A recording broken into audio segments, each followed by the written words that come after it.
السلام علیکم ګرانو ملګرو، زه یم شوکت الله شاداب او نن در سره په یوې نوې ویډیو کې حاضر یم. ګرانو ملګرو، تاسو به پښتو ادب کې د ریدي د ګل پښتو ادب یعنی شعر و شاعري، نثر او داسې غزل او ټپو کې د ریدي د ګل ډېر څه صفات اورېدلي وي او چاته به یې تشبیهو کې او په مخاطبو کې وړاندې کړي وي.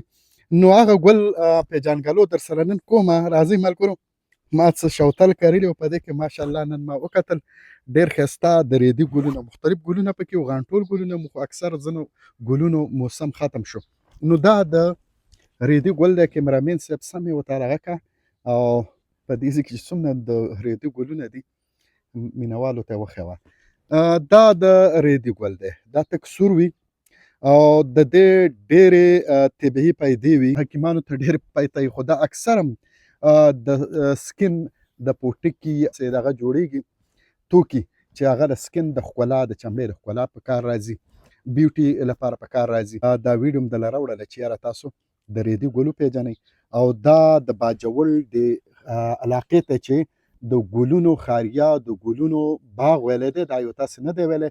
دا ګلونه بغیر د خصمانې نه د خپله راخیږي او دغه شانتې په دې پولو پټو باندې راخیږي او دغه پولې پټي بیا ښایسته کوي، کم چې بیا د پسرلي یا د بهار د ښایست یو په دوه زیاتوي. نو ګرانو ملګرو، زما ویډیو م خوښه شوي نو در سره شیر یې کوئ او زمونږ ټیک ټاک اکاونټ، یوټیوب او پیج هم فالو کول مه هېروئ. ډېره مننه.